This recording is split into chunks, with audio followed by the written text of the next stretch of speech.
Baik, kita lanjutkan. Mohon maaf. Oke, materi ini harusnya kita masuk ke materi masih di sistem GGA ya. Yaitu kita masuk ke materi reproduksi. Namun kita switch dulu ya dengan materi kanker. Karena untuk materi sistem reproduksi kita akan alihkan di beberapa menitnya. Oke, terkait dengan kanker sendiri, ini adalah satu penyakit yang ditakuti ya oleh semua orang. Kenapa? Karena kanker ini merupakan penyakit yang jadi ya, pada seluruh organisme, seluruh orang itu memiliki potensi untuk mendapatkan atau mengidap penyakit kanker ini. Baik itu adalah orang sehat, orang yang sedang sakit, orang yang rajin olahraga, orang yang malas olahraga, orang kurus, orang gemuk, ya, laki-laki, perempuan, semuanya rentan menderita penyakit kanker.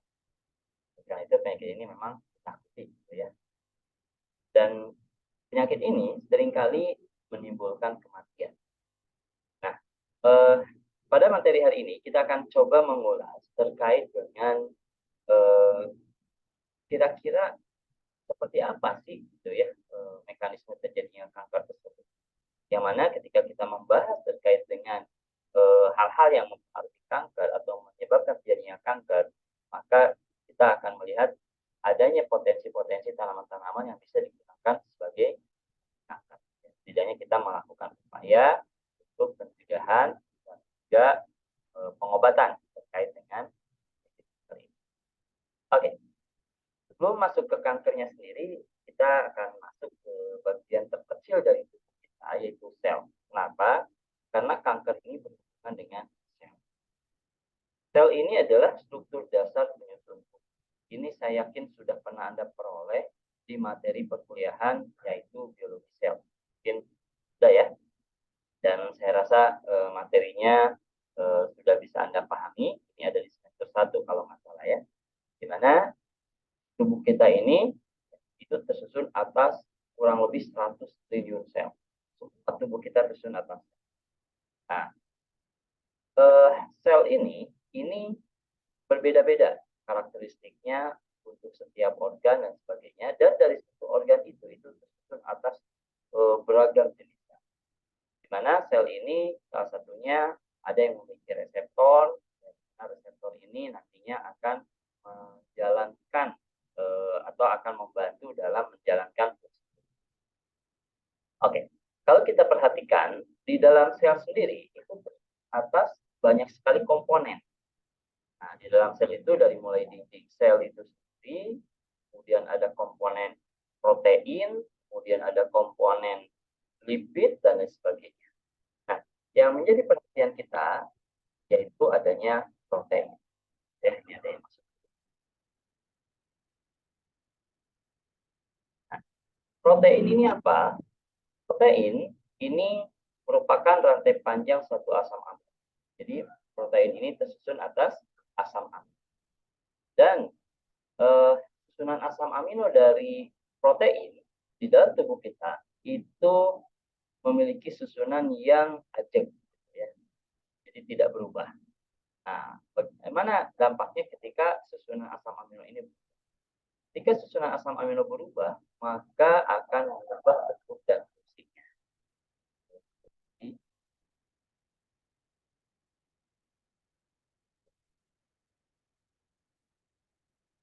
Jadi sekali lagi ya, susunan asam amino dan protein ini ajeg, tidak berubah. Kalau terjadi perubahan, maka seseorang itu akan mengalami mutasi.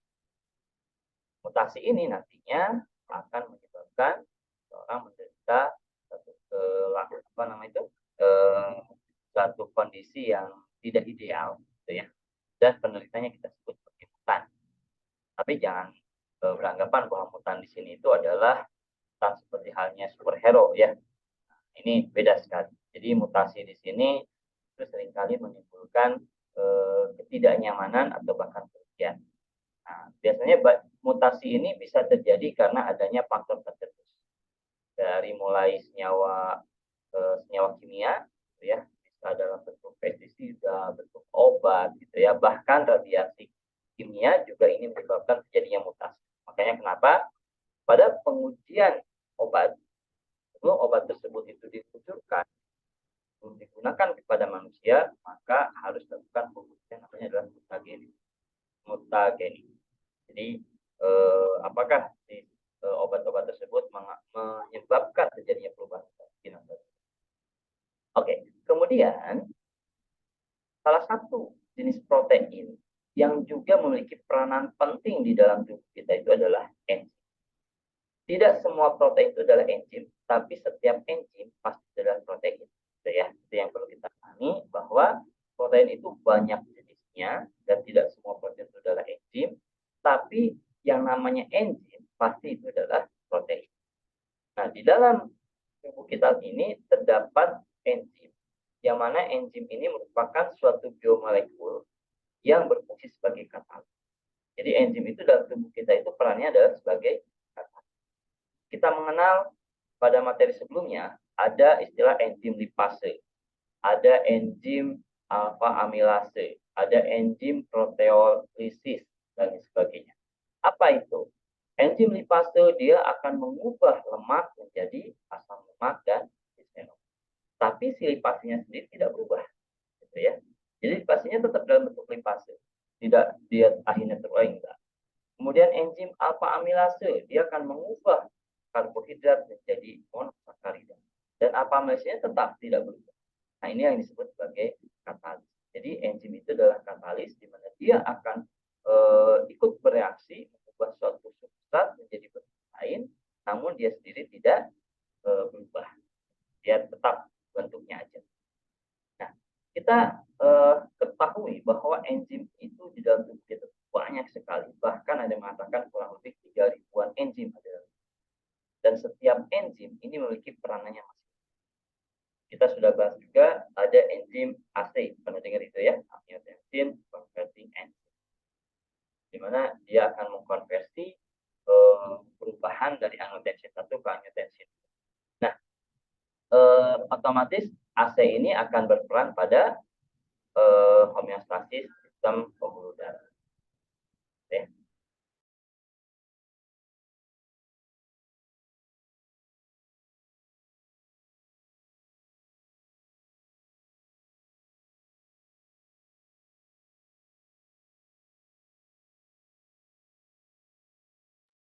Baik, di enzim itu banyak sekali jumlahnya dan setiap enzim ini memiliki peranan dan fungsi yang berbeda-beda. Tentunya peran ini sangat penting. Oke, ketika kita berbicara sel, maka kita akan berbicara proliferasi dan apa itu?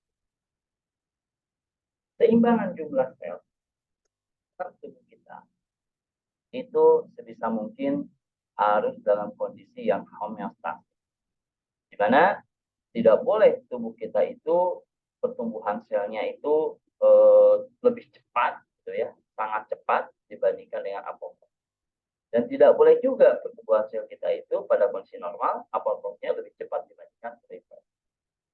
Nah, jadi kejadian proliferasi dan apoptosis ini sangat menentukan terkait dengan homeostatis jumlah sel pada tubuh. Apa itu proliferasi? Proliferasi ini adalah siklus pembelahan sel sehingga dari satu sel akan menghasilkan dua sel baru. Jadi proliferasi itu suatu mekanisme pembelahan sel, gitu ya. Dari satu sel akan terbelah menjadi dua sel baru. Dan dua sel baru ini ada beberapa yang mengatakan sebagai daughter sel atau sel anak. Ya. Saya nggak tahu kenapa namanya daughter ya, kenapa nggak namanya son ya. Mungkin nggak tahu juga ya. Nah, namun kita ikuti saja bahwa namanya adalah sel anak atau biasanya dikenal sebagai daughter sel. Nah, adapun apoptosis itu sendiri ya.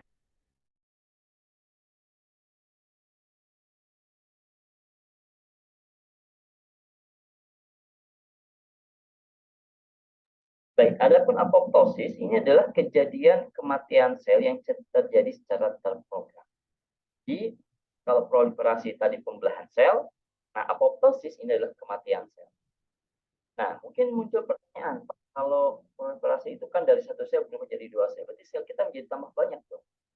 Nah, proses proliferasi sendiri itu akan terjadi ketika adanya proses apoptosis. Jadi, ketika ada sel yang mengalami kematian atau apoptosis, maka sel yang lain akan mulai mengalami proliferasi. Jadi, ketika ada sel yang mengalami kematian, maka sel yang lain ini proliferasi.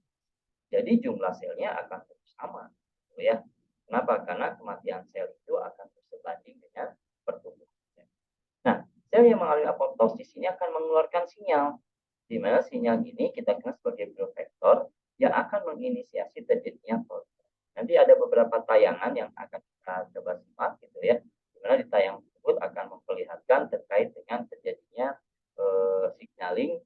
signalisasi ya dari sel sehingga terjadinya proses proliferasi.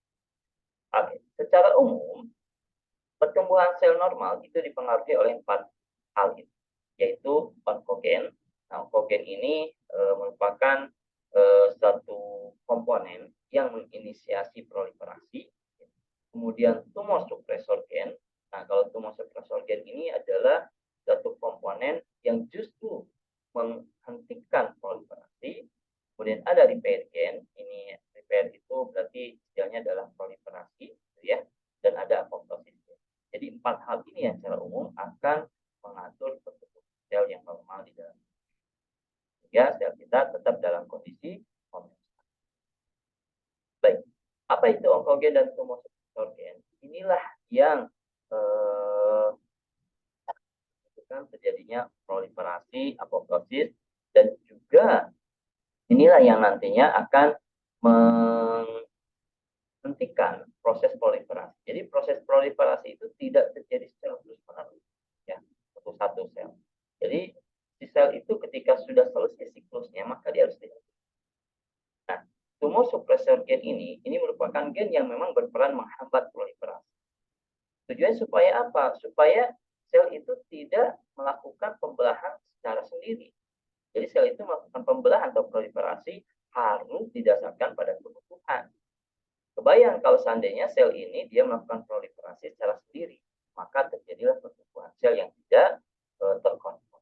Itulah yang kita sebut sebagai cancer, ya. Oke. Kemudian berikutnya, ketika kita berbicara sel, maka di dalam sel itu tadi ada protein, maka kita juga akan berbicara terkait dengan DNA dan RNA. Nah, saya yakin ini juga materinya sudah pernah Anda peroleh di biologi sel, ya.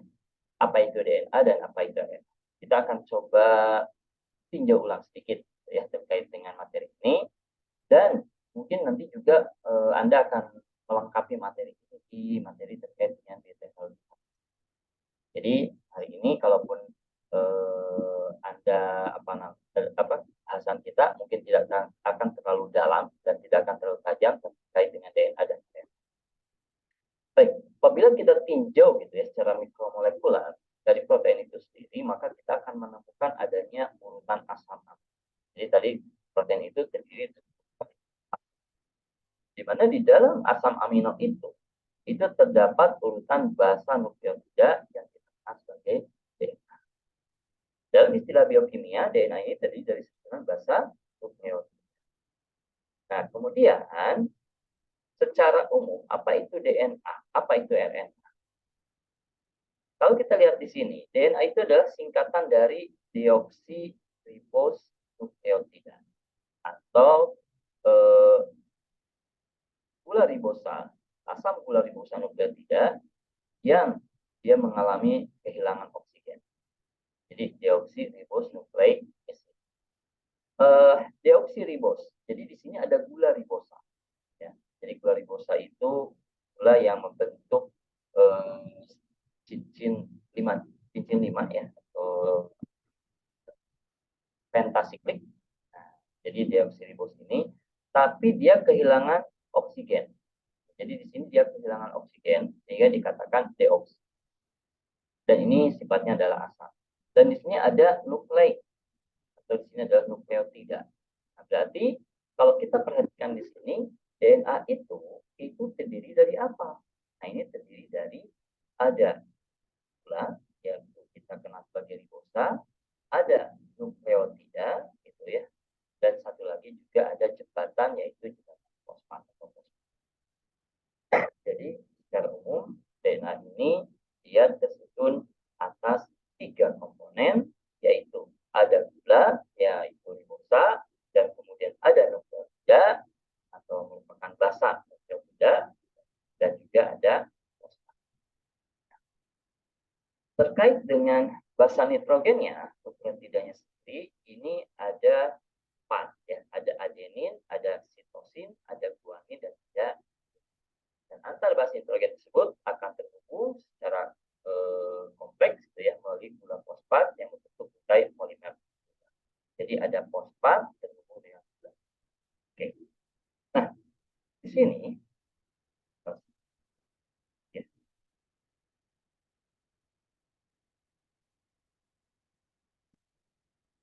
kalau Anda perhatikan secara seksama, untai dari DNA dia akan selalu terdapat pasangan-pasangan basa nitrogen.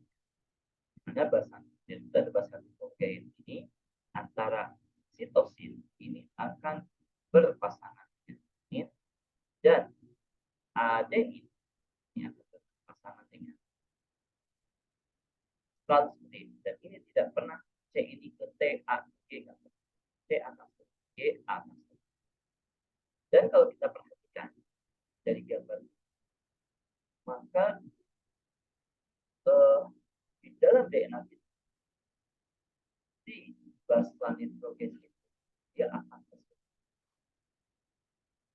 dan sangat rapinya itu dia akan selalu ikat rapi antara satu tidak tidak kan respon yang ada empat dan jumlahnya di 3 aksen dan akan selalu 3 aksen 5 aksen 3 aksen 5 aksen dan di tidaknya bebas sebagainya akan selalu terdekat pada ribosa pada disk dan ini akan selalu clean dan sangat rapi. Dari sini kita bisa melihat bahwa tentunya rancangan ini ada yang merancangnya. Tidak mungkin rancangan ini terjadi secara kita sudah pernah bahas terkait dengan apa namanya itu eksistensi Allah pada ciptaannya, yaitu kita sendiri ya sebagai manusia yang diciptakan Allah. Kenapa? Karena setiap satu yang diciptakan oleh Allah pasti atau setiap satu yang dia tersusun dengan sangat teratur, dengan sangat terancang sempurna, maka pasti ada yang siapa itu. Kenapa? Karena tidak ada manusia yang mengakui dia menciptakan. Tidak ada makhluk lain yang mengakui dia menciptakan. Kecuali.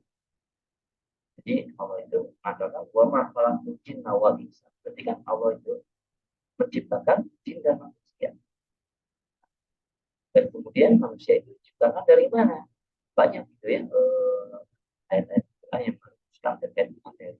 Nah, jadi Allah mengakui bahwa dan tandanya bahwa sesuatu itu diciptakan, maka itu akan muncul. Saya contohkan begini ya, sedikit intermezzo dulu mohon ya. Kalau kita melihat misalkan ada dua, di mana di dua sungai ini ada satu sungai, di mana sungai ini terdapat jembatan, yang mana jembatan ini sangat kokoh. Jangankan orang, truk berpuluh-puluh ton pun bisa lewat dari jembatan. Adapun jembatan yang satu lagi, ini juga muncul jembatan di sungai yang satu lagi, ini juga muncul jembatan, tapi jembatannya terbentuk karena banjir. Jadi ada banjir bandang, sehingga banjir ini menyebabkan terjadinya tumpukan apa itu ya, di mana tumpukan ini akhirnya membentuk.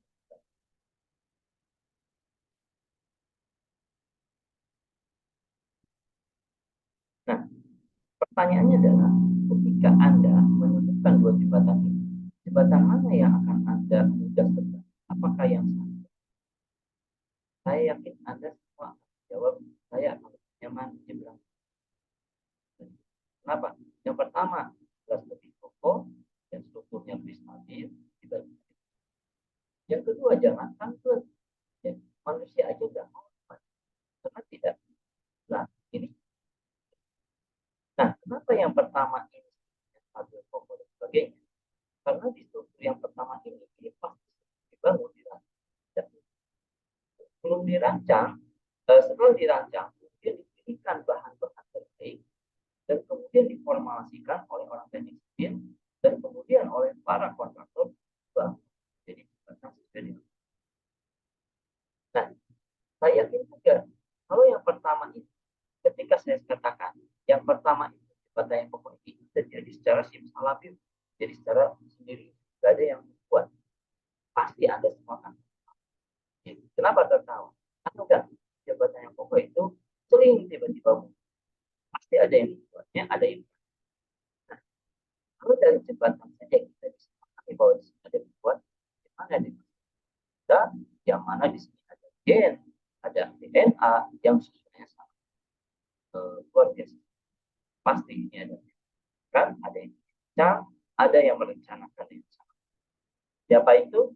Nah, tidak ada yang mengakui, dan Allah semata yang mengakui bahwa Allah pemahaman cinta dan tulisannya adalah yang di kita itu di Allah itu adalah untuk berpikir. Oke, itu sedikit informasi ya. Jadi dari nilai DNA ini kita akan semakin mengerti bahwa kita itu memang terancang dan akan ya.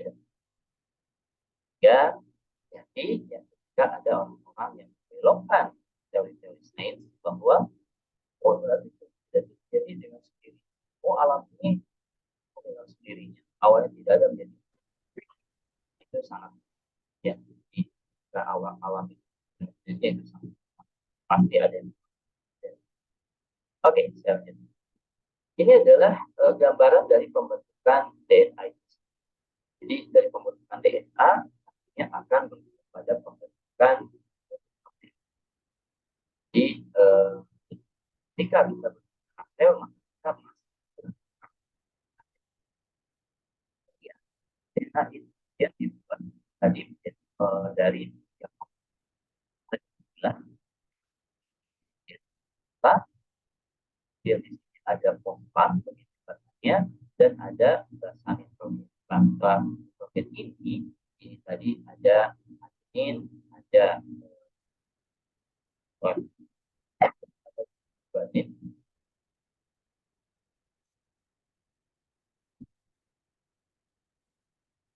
dan lain sebagainya ya. Jadi ada AGT, ABC.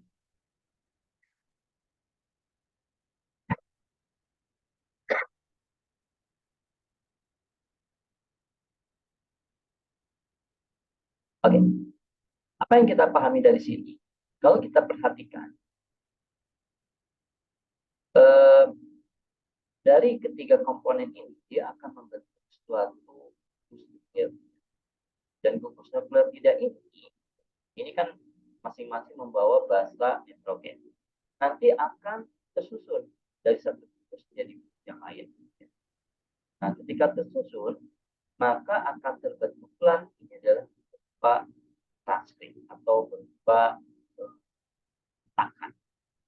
Jadi kita akan melihat DNA strand atau cetakan DNA, yang mana cetakan DNA ini nanti akan membentuk DNA baru. Bagaimana caranya? Karena di sini G akan selalu terikat dengan C, ya nanti akan C, T akan selalu terikat dengan A akan selalu terikat dengan T, seperti itu ya. Jadi nanti akan terbentuk satu DNA di mana pasangan dari template ini akan selalu terjadi. Sehingga terbentuk seperti ini, ya. Dari G akan berikatan dengan C, T berikatan dengan A dengan T, sampai akhirnya itulah DNA, DNA double strand. Nah, DNA ini dia akan berkembang. Dia bisa ada DNA double strand. Kenapa dia berkembang? kontak ini disebabkan karena adanya interaksi kimia, dalamnya ada ikatan hidrogen dan ikatan ion dan oke. Jadi seperti ini gitu ya tahapan pembentukan DNA.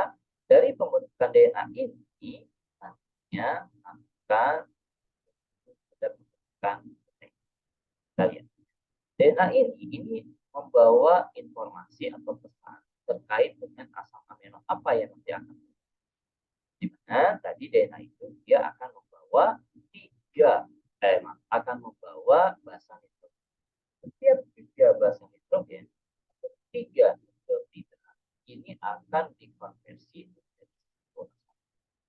jadi setiap 3 ini akan dikonversi menjadi satu asam ini contoh ya GU ya ini kok namanya U ya bukan T ini proses translasi itu terjadinya pada nanti kita bahas ya tapi kita lihat dulu bahwa sekali lagi DNA ini akan membawa 3 nukleotida di mana setiap 3 nukleotida itu akan ditranslasikan atau diterjemahkan menjadi satu asam. Ini CGG misalkan menjadi alam, AUA menjadi TGR. Anda tidak perlu memahami dulu atau tidak perlu menghafal terkait dengan ini kalau tidak pasti ya seperti sekarang ada ini bahwa ternyata DNA ini nantinya akan dikonversi menjadi protein melalui apa pengkonversian terlebih dahulu dari untai nukleotida menjadi asam amino kemudian selanjutnya dari asam amino menjadi protein. Oke, kalau kita perhatikan ya proses pembentukan protein itu atau tadi ya bahwa DNA sel itu nanti akan berproliferasi dengan cara membelah diri.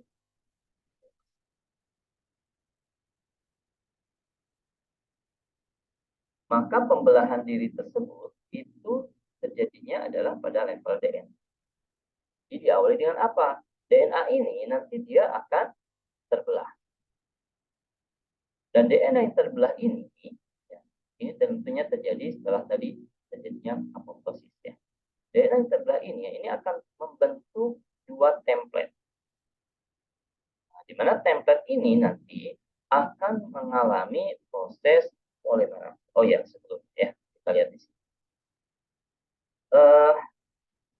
Proses ini namanya adalah proses polimerisasi. Ini diinisiasi oleh enzim polimerase. Nah, jadi proses ini jadi dari G dia berpasangan dengan C, T berpasangan dengan A berpasangan dengan T seperti ini itu adalah proses polimerisasi. Jadi di sini ketika DNA ini terbelah maka akan terbentuk 2 template ya template bagian atas dan template bagian bawah dan setiap template ini akan mengalami polimerisasi dan akhirnya akan menghasilkan DNA yang ini. Jadi sel ini 1, 2 dengan sel yang induknya itu identik. Coba Anda perhatikan warna-warna. Ini identik. Kenapa? Karena sel yang 1 dan 2 ini merupakan hasil pembelahan dari sel. Saya katakan ya hasilnya. Oke. Kemudian setelah mengalami proses perubahan sel pembelahan seperti ini, apa yang dilakukan? Maka berikutnya dia akan ditranskripsikan. Jadi dari DNA itu akan ditranskripsikan menjadi RNA.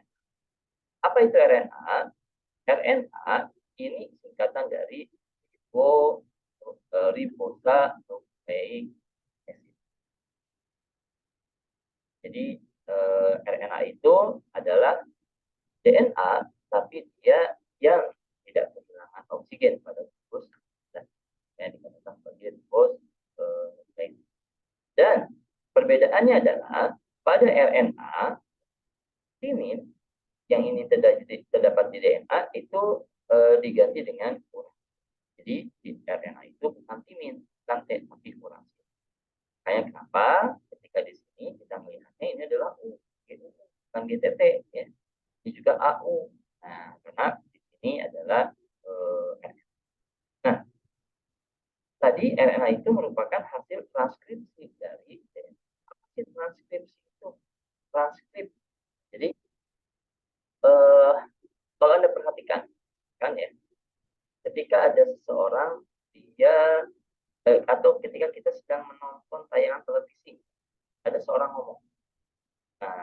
ketika dia ngomong itu di teksnya itu muncul transkripnya. Jadi muncul bacaannya, apa yang dia omongkan. Nah, jadi transkrip itu adalah hasil cetakan gitu ya, yang merupakan hasil ekstraksi dari DNA. Sama seperti begini, ketika ada pesawat jatuh ketemu black box, itu ada percakapan. Nah, percakapan itu kan kemudian dibuatkan transkripnya, dibuat dalam bentuk tulisan. Nah, itu adalah sama seperti halnya DNA dibuat. Jadi RNA dan DNA itu mirip gitu ya susunannya.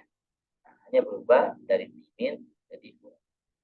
Jadi RNA ini merupakan transkripsi dari yang di sini dikatakan mRNA atau dikatakan sebagai messenger RNA ini identik dengan mulai tunggal DNA.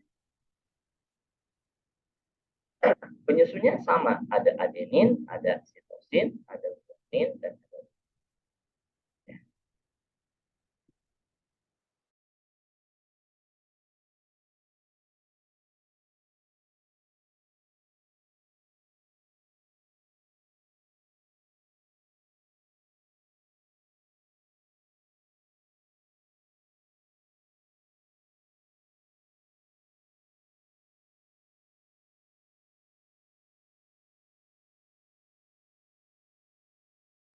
Oke.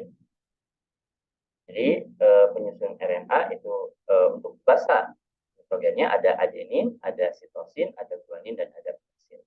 Di uracil ini hasil penelitian dari timin. Baik, berikutnya setelah terjadi transkripsi dari DNA menjadi RNA, maka akan ditranslasikan. Translasi itu diterjemahkan, ya. Jadi DNA yang sudah ditranskripsikan dalam bentuk RNA, maka RNA ini akan diterjemahkan. Bagaimana penerjemahannya? Tadi kembali lagi bahwa setiap 3 basa nitrogen atau nukleotida yang dibawa oleh RNA itu akan diterjemahkan menjadi satu asam, sehingga RNA ini dari setiap 3 ini akan menjadi satu asam, satu asam amino, satu asam amino. Nah, sehingga susunan asam amino ini akan membentuk. Jadi protein itu terbentuk dari serangkaian asam. Ya. Jadi inilah dasar awal terkait dengan pembentukan protein. Nah, siklus sel itu terjadi tahapan. Jadi dalam siklus sel itu terjadi tahapan dari mulai pembentukan DNA, kemudian DNA-nya mengalami pembelahan DNA ini nanti akan membentuk DNA baru. Kemudian setiap DNA yang baru terbentuk akan ditranskripsikan menjadi mRNA, kemudian mRNA akan ditranslasikan atau akan diterjemahkan menjadi satu asam amino, dan setiap untai asam amino akan itu sederhana ya. Lengkapnya sekali lagi tunggu saja di farmakobiodinamika. Oke, siklus sel normal secara umum yang melibatkan proses tadi gitu ya, itu terjadi melalui gambaran seperti ini. Jadi ada gambaran siklus sel, di mana siklus sel itu setidaknya itu melewati 4 fase. Ada fase G1 atau parasintesis, kemudian ada fase sintesis, ada fase G2, dan ada fase. Setiap fase ini, jadi dari setiap fase ini ada semacam detektor. Jadi detektor ini dia akan mendetek dia akan menseleksi secara ketat mana sel-sel yang boleh melakukan suatu replikasi atau melakukan sel, mana sel yang tidak boleh melakukan siklus sel. Nah, sel yang boleh melakukan siklus sel adalah sel yang masih dianggap sebagai sel yang baik atau sel yang sehat. Adapun sel yang sakit, apakah DNA-nya bermasalah, ada kerusakan DNA, ada kerusakan dan sebagainya lah pokoknya ya, atau hal-hal yang memang dia akan berpotensi menjadi sel yang bermasalah, maka dia akan dihilangkan, dihambat. Nanti kita akan lihat. Nah, lalu kita perhatikan di sini, ya, setiap sel itu akan pasti melakukan siklus sel, dan di siklus sel ini dipengaruhi oleh ada tiap poin ini ada detektor yang akan memilah mana sel yang baik yang nanti akan diturunkan ke selanjutnya, mana yang nanti akan disebar, kemudian nanti akan. Nah, hal tersebut sangat bergantung pada tiga hal, yaitu ada sinyal pertumbuhan yang jadi setiap sel itu dia akan menghasilkan sinyal, di mana sinyal ini nanti akan menunjukkan apakah sel tersebut dalam kondisi yang sehat atau kondisi yang tidak sehat. Sel yang tidak sehat maka dia tidak akan melewati tahapan S. Jadi dia di G1 akan tertahan di sini, namanya adalah restriction point atau ini tahapan restriksi. Jadi sel-sel yang dia jelek kita akan terhambat, tidak akan sampai ke S. Nah, kalaupun sampai ke S, maka biasanya juga nanti dari G2 ini juga akan dihambat supaya dia tidak masuk. Nah, kemudian parameter lainnya apa? Selain sinyal, ada ukuran sel. Jadi ukuran sel itu harus sama. Kalau ukuran sel beda-beda, maka kita akan garenjo, jendul gitu kan. Ukuran sel itu harus sama. Dan yang berikutnya adalah integritas DNA. Jadi DNA-nya harus DNA yang tidak mengalami tahapan mitosis, tidak mengalami tahapan mutasi, tidak berubah gitu ya, dan DNA-nya tidak dipengaruhi. Kenapa? Karena ada beberapa faktor yang mempengaruhi perubahan yang diawali dengan perubahan DNA. Bahkan ada senyawa-senyawa yang dia bersifat karsinogenik, senyawa-senyawa bersifat mutagenik, senyawa-senyawa yang dia merusak struktur asam amino dan sebagainya. Ya, DNA juga ini penting untuk melihat apakah sel itu dilanjutkan ke fase berikutnya atau. Nah, kemudian kalau kita perhatikan di sini, siklus sel ini juga dipengaruhi oleh enzim.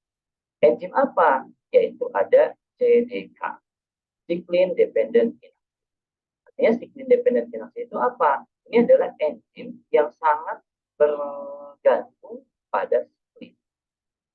Jadi CDK itu adalah enzim yang sangat bergantung pada siklin, di mana CDK ini atau cyclin dependent kinase di belakang ini akan menentukan berjalannya proses sel.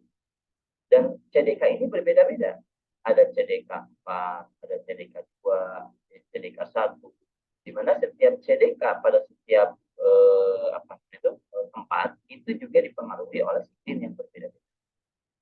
Jadi CDK ini bergantung pada yang dikatakan siklin dependent, atau sangat bergantung pada. Dan siklin ini berbeda-beda juga untuk setiap tahapan. Ada siklin D, siklin E, siklin A, siklin A, dan baik. Tadi kita mengenal adanya komponen yang mempengaruhi terjadinya proses polimerasi sebagai biasanya salah satu keilmuan yang mempelajari terkait dengan kanker atau terkait dengan sel ya, sel itu sebagai onkologi. Makanya ada dokter yang dia bergelar dokter sebagai dokter onkologi, bidang onkologi, itu ada dokter yang expert ya. Oke, onkogen ini bisa jadi salah satunya adalah. Jadi tadi kita perhatikan bahwa proses siklus sel ini sangat bergantung pada CDK. Karena CDK ini adalah enzim yang bergantung pada CDK dengan siklin ini akan membentuk satu senyawa kompleks. Di mana senyawa kompleks ini nantinya akan menyebabkan terjadinya fosforilasi protein. Dan penghentian aktivitas CDK ini harus dihentikan aktivitasnya. Ini dilakukan oleh CDKS inhibitor atau CDKI ya, atau dan juga humosupresor gen. Kita kenal ya, humosupresor gen itu tadi itu adalah dia melakukan proses proliferasi. Oke. Nah, ini adalah rangkaian fase siklus sel. Jadi pada fase G1 ini sel akan mempersiapkan diri untuk sintesis DNA. Jadi di situ terjadinya suatu proses sintesis DNA. Di mana sintesis DNA tadi terbentuk dari mana? Dari 3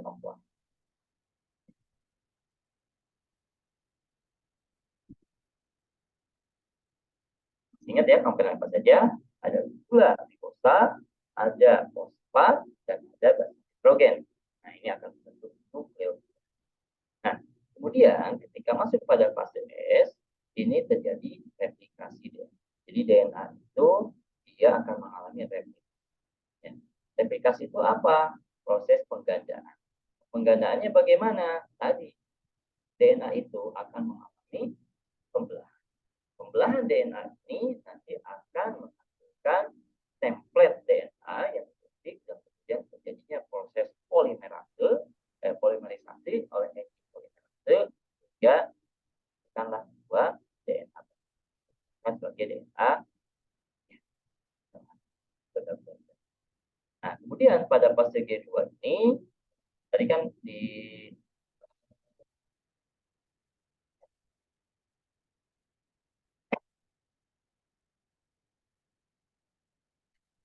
S ini dia terjadinya replikasi DNA dan kemudian pada fase G2 ini dia akan melalui tahapan persiapan pada fase mitosis ini kemudian kromosom sel mengalami pemisahan menjadi dua sel. Jadi terjadinya proses pemisahan ya dari sel awalnya kan terjadi proses pembentukan dua sel maka terjadinya pemisahan jadi sel. Oke.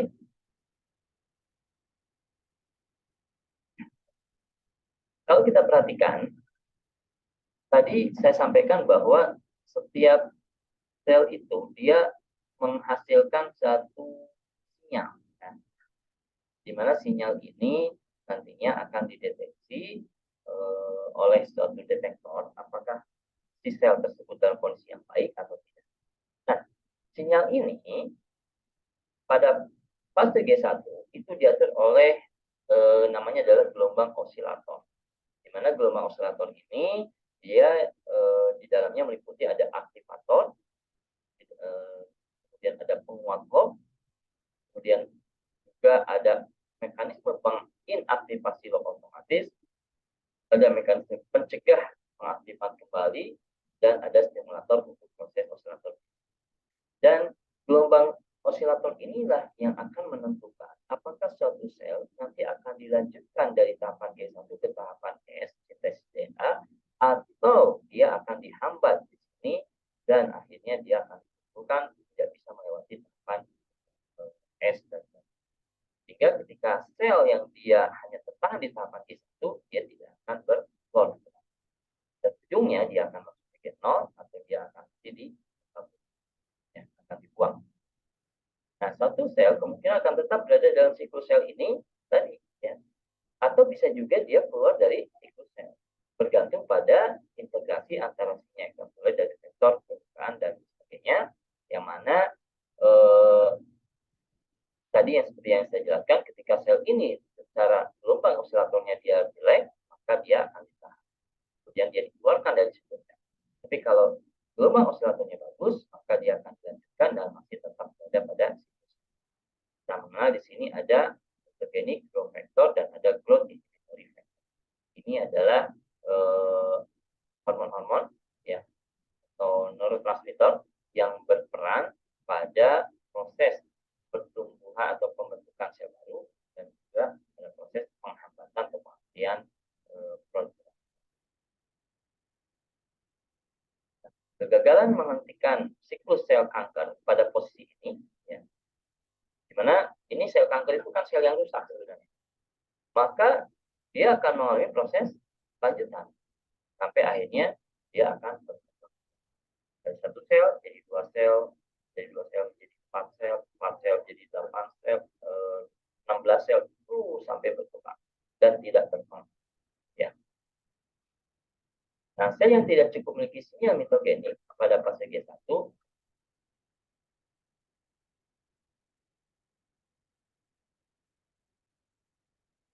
ya pada penelitian point itu tidak akan bertahan, jadi tidak akan masuk ke fase ya ya pada fase G1 ini sel normalnya dia akan bertahan di protein dan ADN ada jadi ya. Iya kan? Bagaimana patologinya ketika terjadi? Lihat dulu apa itu cancer. Cancer ini merupakan satu kondisi yang disebabkan oleh adanya gangguan pada sinyal dan di sirkulasi. Jadi sinyal ini menunjukkan apakah sel itu yang baik atau baik. Dan sinyal ini ketika dia di sel itu memiliki sinyal yang baik, tapi dia diloloskan pada setiap tahapan itu, nah disitulah. Nah, inilah saya seperti awal nah, bahwa cancer ini tidak apakah itu wajar, apakah dia sehat, atau sakit, maka dia sering olahraga atau tidak, dan seterusnya.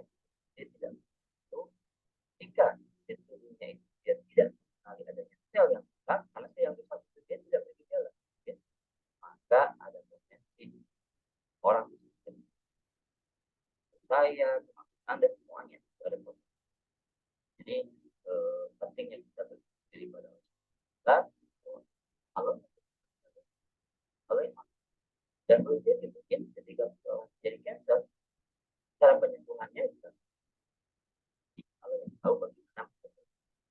Oke, pada kondisi cancer kita mengenal ada istilah displasia. Apa itu displasia? Ini adalah disorder growth atau pertumbuhan yang tidak terkontrol, yaitu kelainan diferensiasi sel yang sedang berproliferasi sehingga ukuran, bentuk, dan tampilan sel menjadi abnormal.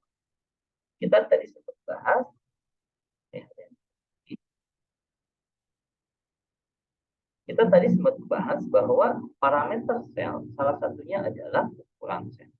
Selain tadi sinyal ya, sinyal sel, kemudian juga ukuran sel dan juga integritas dari DNA.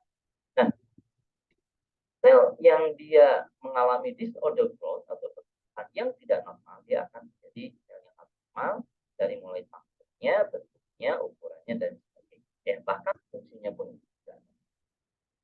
Terjadi terutama biasanya pada sel epitel, di mana displasia ini ada yang sifatnya reversibel, ya. Misalkan ini hanya disebabkan karena iritasi, dan ini bisa dihilangkan, dan ada juga yang sifatnya adalah progresif dan jadi ada yang dia mungkin karena rasa iritasi terjadi displasia, tapi dia bisa hilang. Kayak ada orang-orang yang suka alergi minum, ya. Tapi ada juga dia memang displasianya karena terjadinya sel kanker yang dia atau sel yang rusak yang dia proliferasi dan dia sifatnya adalah permanen. Dan yang paling parah adalah selain permanen juga progresif. Nah, kemudian kita mengenal juga ada istilah neoplasma atau neoplasia. Ini adalah pertumbuhan baru masa abnormal dari sel yang mengalami proliferasi. Jika sel tumbuh dengan cepat, tidak terorganisir dengan spes dan yang tidak pada. Jadi tidak lagi dia terpengaruhi oleh adanya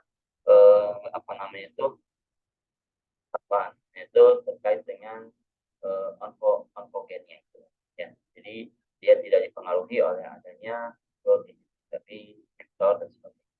Jadi sel ini dia pokoknya mau sendiri.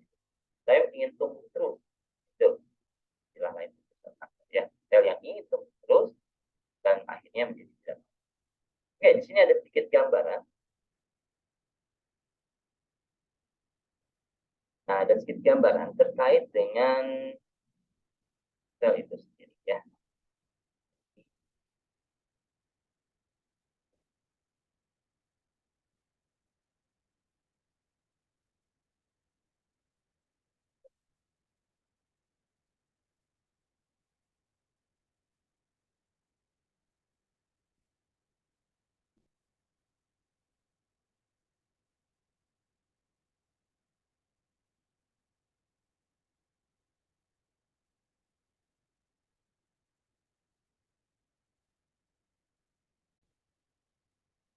Baik, semoga suaranya terdengar ya. Fit 100 cells on the top of a pinhead. Most cells have a nucleus, cytoplasm, and cell membrane. The nucleus is the cell's control center and holds the cell's DNA. Your DNA carries all the instructions needed to build your body and maintain its functions. Each instruction is carried on a unique piece of DNA called a gene. Cell growth and multiplication is part of a continual process called the cell cycle. To move through the different stages of the cell cycle, Ini each adalah cell has to proses go through a series of checkpoints. deteksi These ya, checkpoints apakah act a bit jalannya like dia traffic sinyalnya lights, bagus and atau they only give the green light to a cell that's ready to go through to the next stage in the cycle. nah, ini adalah Only yang healthy betul. cells are allowed to multiply, and so the cell cycle must control which cells are allowed Tertutup through. pada The daya DNA inside cells can sometimes be damaged, tahan. Itu dia either by mengalami. mistakes in the normal processes in our cells or by things in our lifestyles or Dan pada environment. kondisi tubuh yang Damaged normal, cells are sel yang stopped at rusak ini checkpoints dia, and sel either yang rusak repaired ini dia or tidak akan destroyed. mengalami proliferasi. Dia akan terus hilang. But occasionally, Tapi ada damaged masa, cells can nah ini find a way to sneak through. sel yang rusak itu dia And sometimes lewat. the faulty DNA instructions may tell the Sel cell yang to multiply at the inilah wrong yang time akan menjadi. or in the wrong place. If a Dan cell ini tidak ada yang accumulates tahu. too much Ya. damage over time, it can become a cancer cell. They then multiply out of control to form a lump or tumor. Oke, jadi dari situ kita mendapat gambaran bahwa setidaknya ada 3 parameter sel yang pertama dari sel. Jadi sel yang dia memiliki sinyal yang baik itu yang nanti akan dilanjutkan ke proses siklus sel berikutnya. Sel yang dia secara sinyalnya tidak baik maka dia akan lambat dan sel tersebut dia akan dihilangkan ya, ditahan pada fase G1 fase S dan kemudian dia selanjutnya akan masuk ke G0 atau dia akan apakah di recycle atau dia di metabolisme dihilangkan ya. Oke, sel yang rusak ini ada kalanya dia melewati detektor, jadi lolos dari detektor. Nah, sel yang rusak inilah yang nantinya akan berfungsi menyebabkan jadi kanker karena sel ini dia masuk ke sel mengalami proliferasi.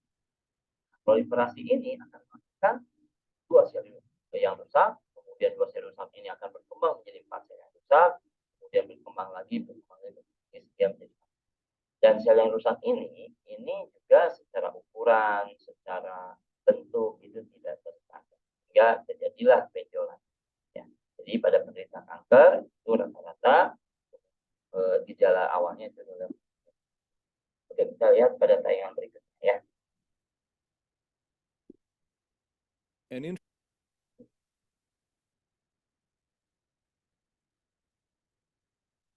An introduction to cancer biology. Seperti apa sih terjadinya? In this presentation, we will discuss selected characteristics common to many cancers. Abnormal signal transduction resulting in uncontrolled cell proliferation, loss of apoptosis or programmed cell death, tissue invasion and metastasis, permitting spread of the cancer, and angiogenesis, leading to enhanced blood supply of tumors. Normal cells require signals, usually delivered by ligands, to stimulate their growth and to tell them when to stop growing. These signals, or ligands, can be in the form of growth factors and inhibitors, extracellular matrix components, or cell adhesion molecules. These signals are transmitted into the cell through proteins found on the surface of cells called receptors. Each ligand binds to its own specific receptor. Receptors often consist of 3 domains: an extracellular ligand binding domain, a transcription protein-associated enzyme, and a signal goes to the intracellular domain, activating the associated enzyme and initiating a cascade of signals to the nucleus that tell the cell to grow and divide or to stop growing. Malignant cells generate many of their own growth signals, which allows them to divide with. Pada sel kanker, jadi sel kanker ini karena dia abnormal, dia itu bisa menciptakan atau dia bisa merilis growth factornya sendiri. Sehingga yang terjadi adalah growth factors and stimulate their own growth. This is called autocrine stimulation. For example, glioblastomas express platelet-derived growth factor, or PDGF. Sarcomas express tumor growth factor alpha, or TGF-alpha. GFR is limited by cellular restraint, and too many copies of the gene excessive transcription and production of receptors. Dengan kita kira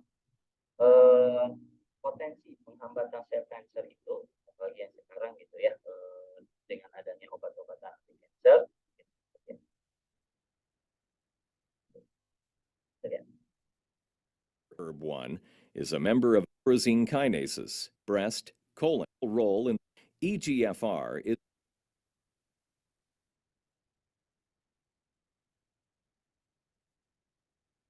tyrosine kinase is activated and initiates a signaling pathway specific to that receptor.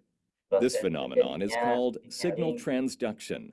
Yang namanya adalah Activation of a signal transduction pathway ya. Kita lihat obat-obatan yang dia berperan.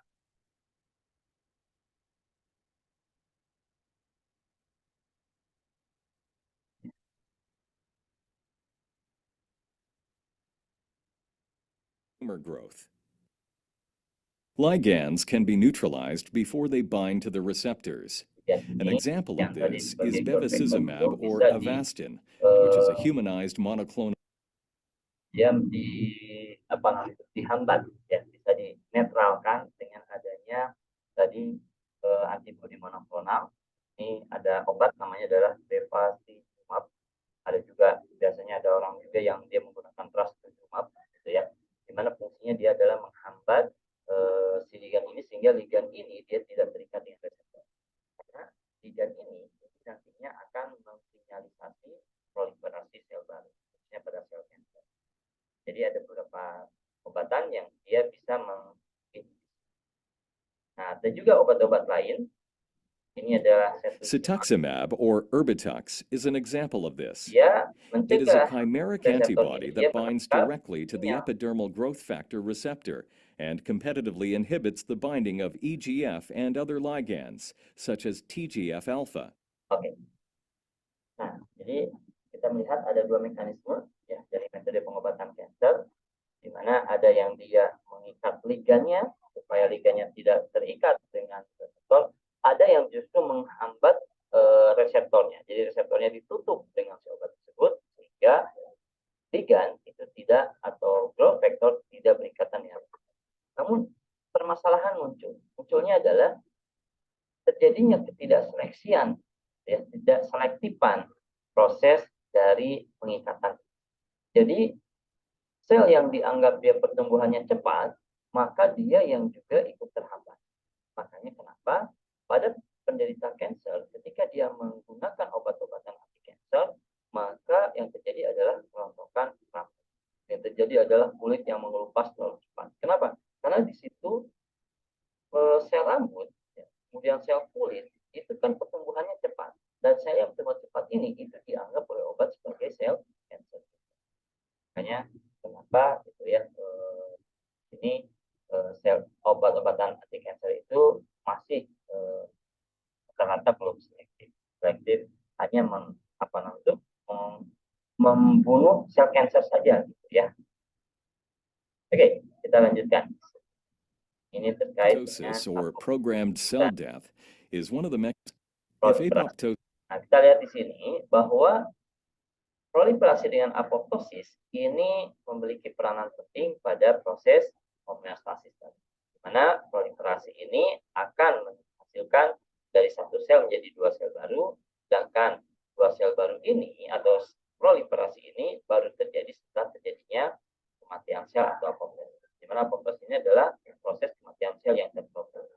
Nah, apa yang terjadi ketika di sini terjadi masalah, along with di mana proliferasinya lebih banyak dibandingkan apoptosis, maka yang terjadi adalah sel tumbuh lebih cepat, ya, dan terjadilah malformasi. Dan ketika terjadi sebaliknya, Nah, ketika terjadi sebaliknya, apa yang terjadi ketika selnya itu mati lebih cepat, lebih banyak dibandingkan dengan sel yang tumbuh?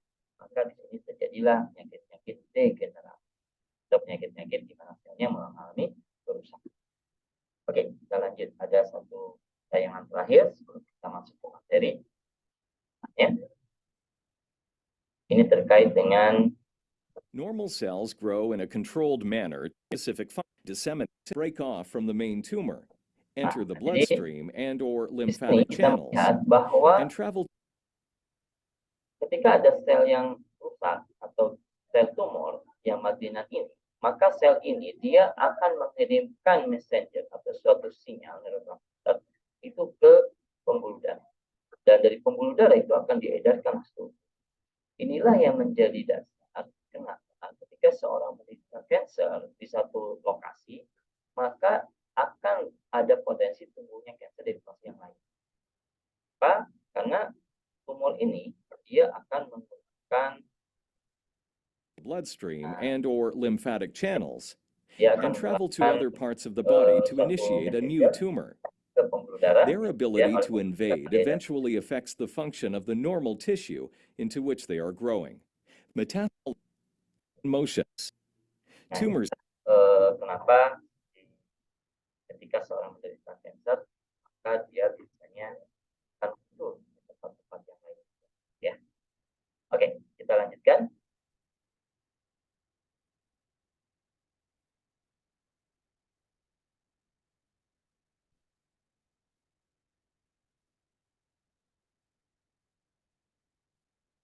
Baik.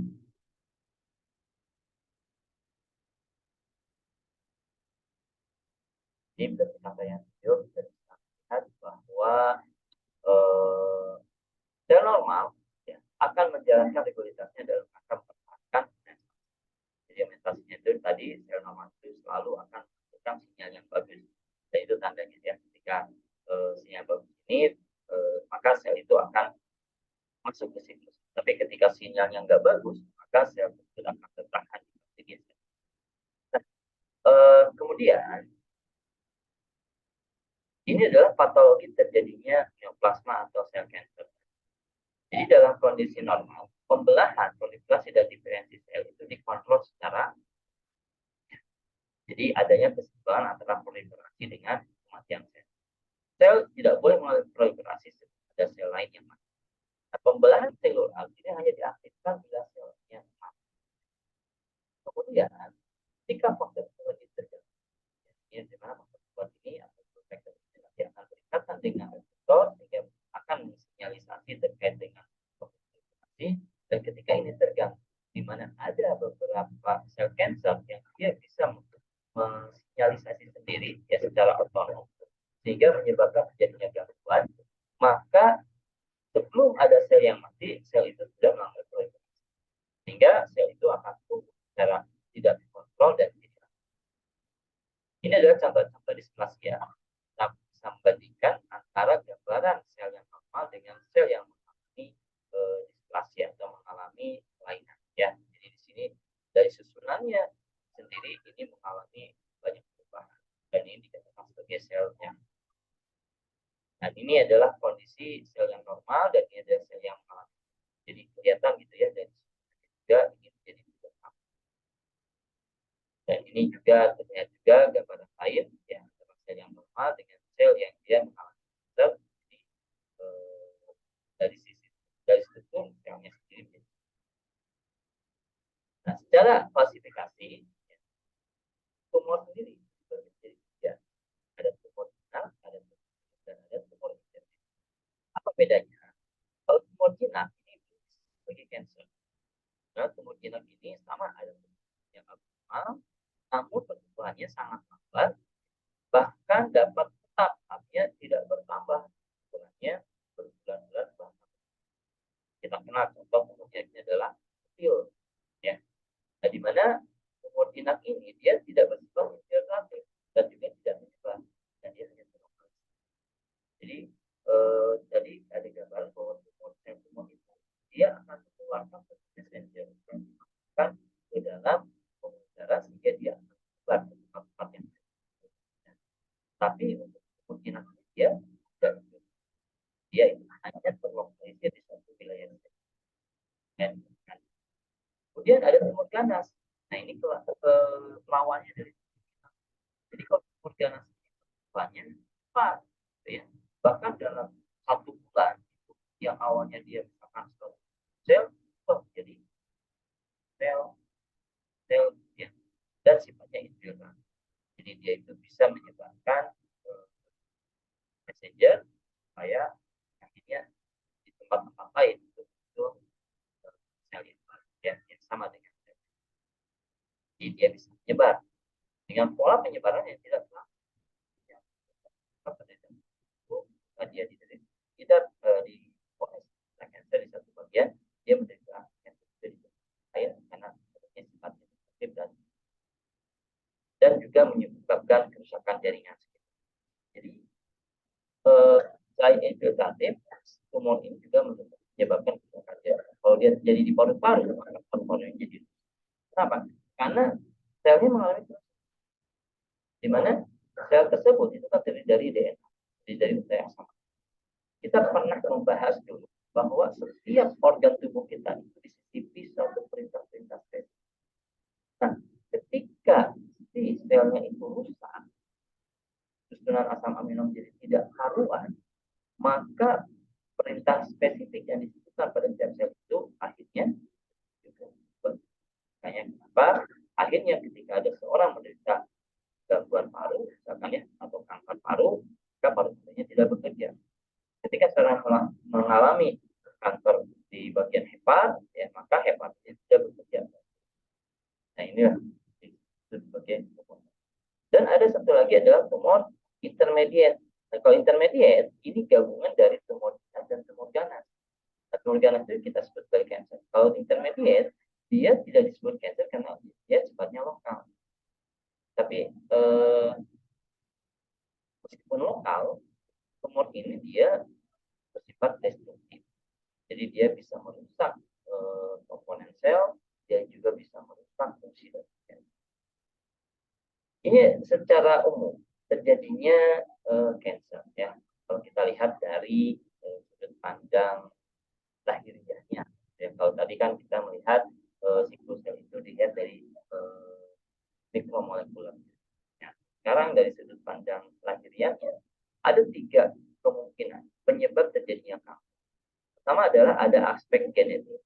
Jadi kanker itu bisa jadi dia ditutup. Ya. Nah, kemudian yang berikutnya adalah ada aspek karsinogenik, artinya ada senyawa-senyawa yang bisa mencetuskan sel kanker. Ada virus yang bisa mencetuskan sel kanker. Ada bakteri yang bisa mencetuskan sel kanker. Kenapa? Karena kanker ini kan dasarnya adalah sel yang sinyalnya mengalami kerusakan, gangguan.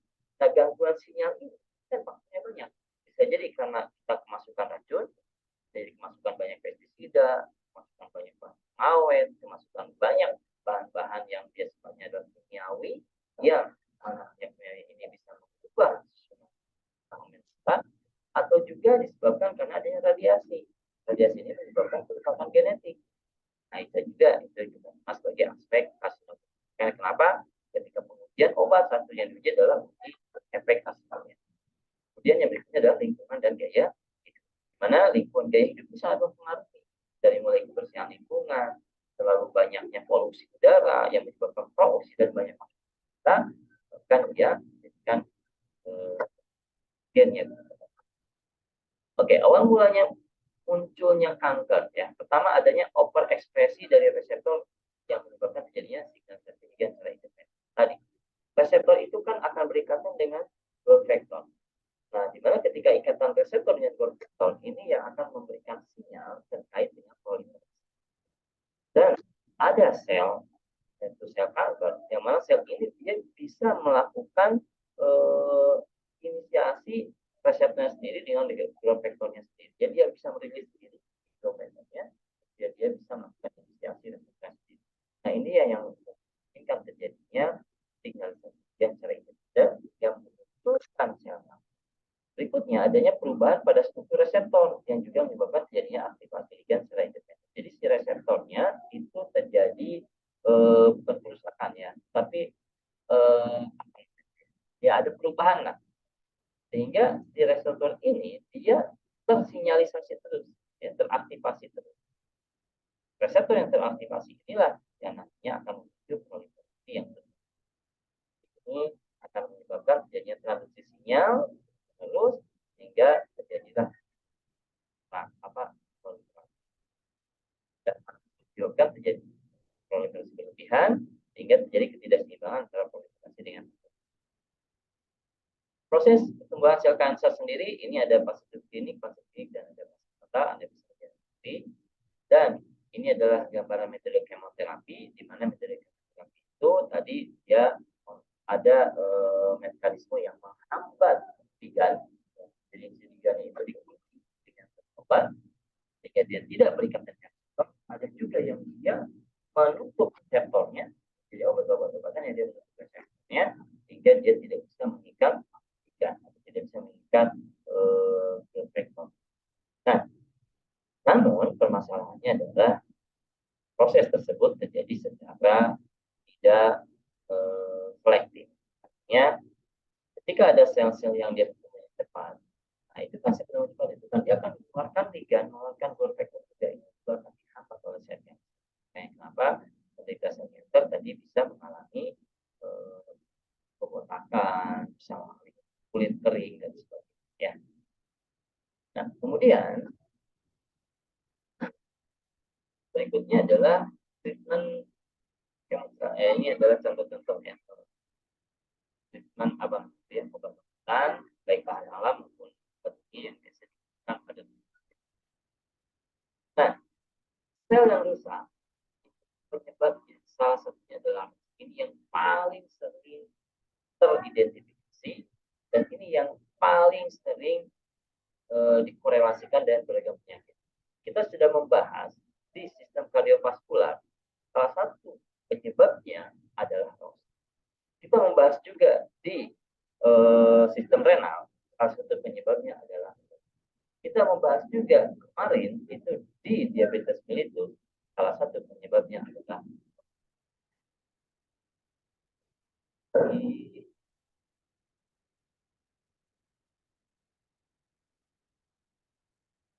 Jadi kalau kita perhatikan ROS ini banyak sekali dampaknya terhadap development.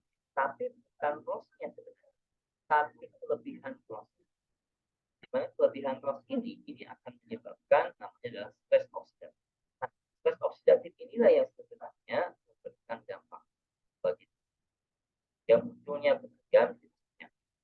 Adapun ROS sendiri, sebenarnya ROS ini secara normal dalam tubuh kita, di mana ketika kita penting reaksi oksidatif. Jadi reaksi oksidatif penting, tapi harus ya.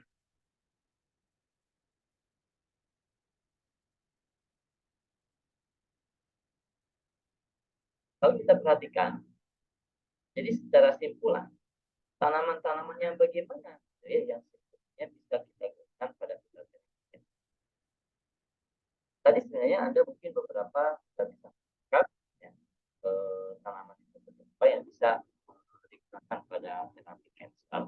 Yang pertama adalah tanaman yang bisa menahan perpanjangan menahan si sel yang rusak itu pada tahapan G1 atau G1S ya atau G2 GM, jadi tahapan selanjutnya. Di mana ketika sel dia ditahan pada tahapan ini, maka dia tidak mengalami. Dan sel yang ditahan ini kemungkinan nanti akan dibuang melalui genoma. Nah, yang berikutnya adalah tanaman yang bisa menginduksi apoptosis sel, khususnya adalah sel yang mengalami metastasis secara berlebihan. Atau dia bisa menginhibisi invasi dari sel kanker dan biasanya memang sel kanker ini dia mengalami yang ya. Dan tanaman yang bisa menginhibisi apoptosis sehingga durasi apoptosis itu tinggi, maka mungkin nanti sel yang mati dengan sel yang dan sel yang mati ini adalah sel yang rusak tadi ya. Kemudian ada tanaman-tanaman yang bisa menghasilkan efek antiproliferasi pada sel kanker ya. Biasanya dengan cara menginduksi apoptosis dan menahan siklus sel pada fase G0 G1. Jadi tahan pada fase itu. Nah, biasanya pada beberapa penelitian terkait dengan sel kanker, maka akan dilihat sel dari setiap siklus sel itu selnya ada di mana.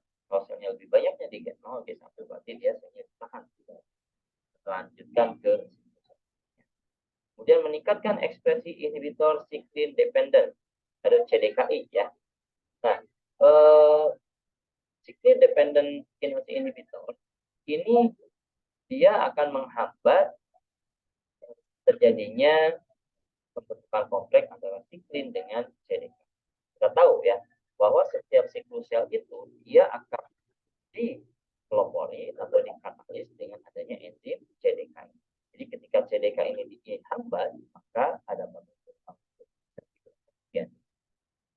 Dia menghambat kinerja enzim CDK dengan cara apa? Biasanya misalkan dengan menghambat interaksi CDK dengan siklin misalnya, sehingga tidak terbentuk yang kompleks. Dan meningkatkan aktivitas natural killer cell. Jadi sel di mana NK sel ini ada di setiap jaringan. NK sel ini nanti akan membunuh sel-sel yang tidak. Jadi dia sifatnya adalah sitotosis. Dan juga di sini bisa menginisiasi aktivitas fagositosis oleh makrofag. Jadi sel-sel yang rusak itu biasanya nanti akan dieliminasi dengan adanya makrofag. Contoh misalnya ya, ada sel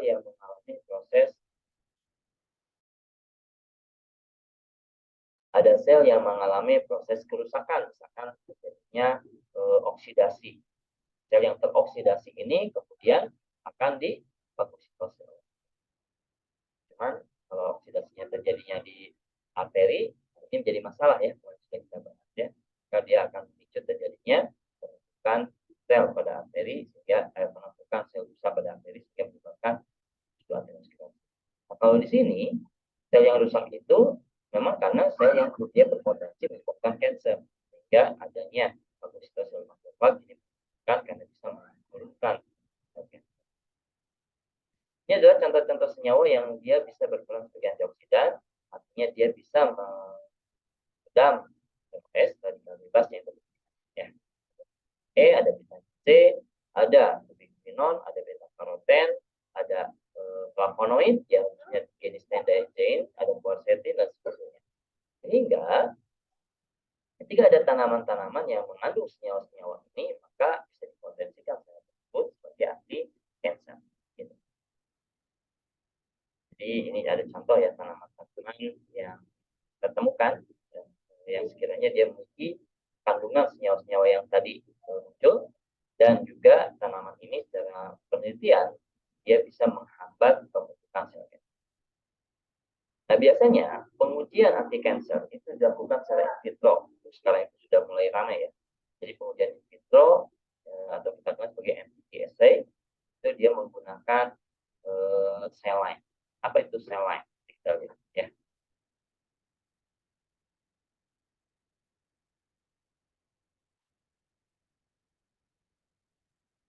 Oke.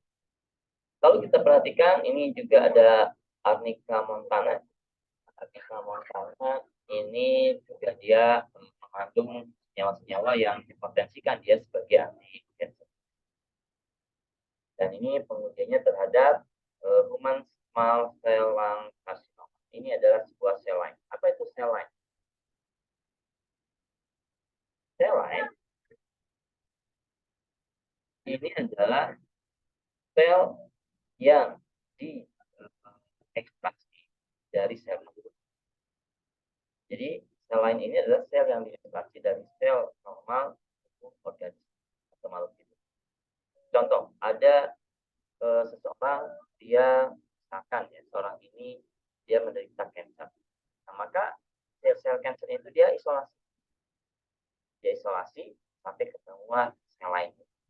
Jadi sel lain ini hasil isolasi dari sel manusia atau organisme. Nah, bisa jadi yang diisolasi adalah sel kanker atau bisa jadi sel. Nah, dengan adanya sel lain ini, maka metode-metode pengujian anti kanker tidak lagi langsung menggunakan tikus, langsung menggunakan mungkin atau bahkan langsung digunakan ke manusia, tidak seperti itu ya. Tapi pengujiannya itu sudah in vitro, lebih humanis lah, atau lebih berperi kehewanan, artinya tidak langsung menggunakan hewan. Jadi ketika di sel lain pengujian dengan sel lain ini, sel in vitro ini dia gagal, maka ada potensi bahwa ini tidak ada. Jika ini baik hasilnya, maka baru dilanjutkan ke in vivo menggunakan hewan. Ya. Jadi sekarang metode pengujiannya menggunakan sel lain. Yang metodenya adalah in vitro. Kemudian ini tanaman-tanaman lain, ada apricot, kemudian juga ada tadi arnica ya, ini adalah Arnica montana, kemudian ada apricot, ini juga tanaman-tanaman yang mengandung senyawa yang tadi potensikan sebagai anti kanker. Dan juga ada garlic. Jadi bawang putih ini munculnya di mana-mana ya, karena dia bisa sebagai anti lipidemia, aterosklerosis, bahkan sekarang Poinnya adalah sekali lagi saya ingatkan, bukan terkait dengan tanaman apa, tapi yang bagaimana. Sehingga intisari dari pertemuan ini adalah ada di slide. Ya, ada di ini yang perlu kita pahami. Untuk bisa memahami ini, maka Anda harus memahami terkait dengan siklus sel tadi. Ya, untuk bisa memahami siklus sel tadi, Anda juga harus masuk ke rangkaian sel itu sendiri yang di dalamnya terdapat protein. Bagaimana pembentukan protein di dalam sel itu diawali dengan adanya DNA, dan terjadinya pembentukan template DNA melalui proses cleavage atau pembelahan, yang berikutnya terjadinya polimerisasi, dan akhirnya terjadilah itu ya. Baik, saya rasa materi kita saya cukupkan sekian, dan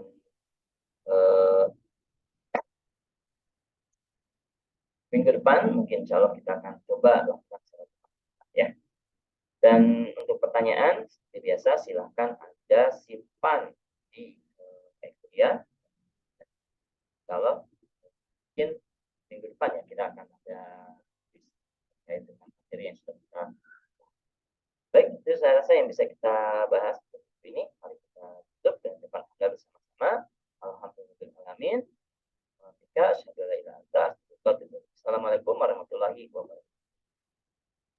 Waalaikumsalam. Waalaikumsalam warahmatullahi wabarakatuh. Terima kasih Bapak.